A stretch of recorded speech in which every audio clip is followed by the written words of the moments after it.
अफगानिस्तान के काबुल में अलकायदा प्रमुख अयमान अल जवाहिरी की हत्या कर दी गई। अमेरिका की खुफिया एजेंसी सीआईए ने इस मिशन को अंजाम दिया। इसके बाद से सवाल उठ रहा है कि जवाहिरी पर जो इनाम घोषित किया गया था वो किसे दिया जाएगा। हालांकि ये रिपोर्ट इस बारे में नहीं है।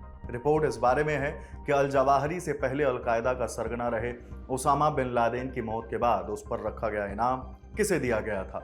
अमेरिकी सरकार का विदेश विभाग रिवॉर्ड फॉर जस्टिस आरएफजे नाम से एक कार्यक्रम चलाता है। इसका मकसद अंतर्राष्ट्रीय आतंकवाद से जुड़ी सूचनाएं, दूसरे शब्दों में कहें तो मुखबिरी इकट्ठा करना है।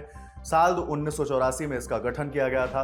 अमेरिका की सरकार ने अपने इसी कार्यक्रम के तहत दुनिया भर के कई खतरनाक आतंकियों को लेकर इनामों की घोषणा कर रखी है और कहा है कि जो भी ऐसे लोगों से जुड़ी जानकारियां देता है या उन्हें पकड़वाने में मदद करता है उन्हें इनाम दिया जाएगा। इसी के तहत ओसामा बिन लादेन पर भी 2.5 करोड़ डॉलर यानी करीब 196 करोड़ रुपए की घोषणा की गई थी। अल जवाहिरी पर भी इतना ही इनाम घोषित है। हालांकि लादेन पर घोषित की गई इनाम राशि कभी किसी को नहीं दी गई थी। 2 मई 2011 को पाकिस्तान के एबटाबाद में अमेरिकी सेना ने ओसामा बिन लादेन को मार गिराया था। इसके बाद रिवॉर्ड फॉर जस्टिस ने उस पर घोषित इनाम को वापस ले लिया था और उसका विवरण अपनी वेबसाइट से हटा दिया था। आईएसआईएस नेता अबू बकर अल बगदादी को लेकर भी आरएफजे ने यही किया था। अमेरिकी प्रशासन का कहना था कि चूंकि खुद उनकी सेना ने इस मिशन को अंजाम दिया है और उन्होंने अपने खुफिया सिस्टम के जरिए लादेन का पता लगाया था, इसलिए किसी को इनाम देने का सवाल ही नहीं उठता है।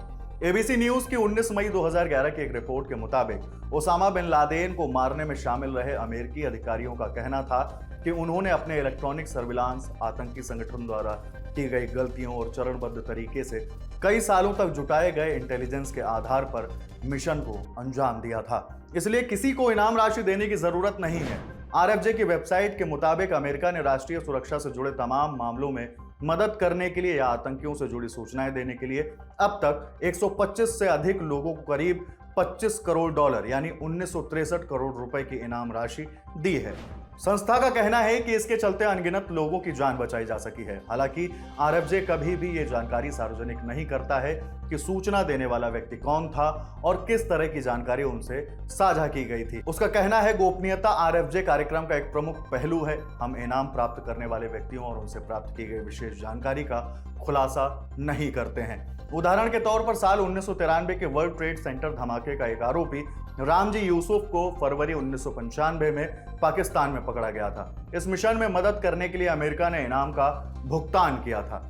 इसी तरह साल 2012 में लीबिया की बेनगाजी में अमेरिकी मिशन पर हमला कर अमेरिकी राजदूत समेत 4 यूएस नागरिकों की हत्या करने के आरोपी अहमद अबू खट्टालाह को पकड़वाने और फिर सजा दिलाने के लिए अमेरिका ने एक व्यक्ति को 30 लाख डॉलर का इनाम दिया था।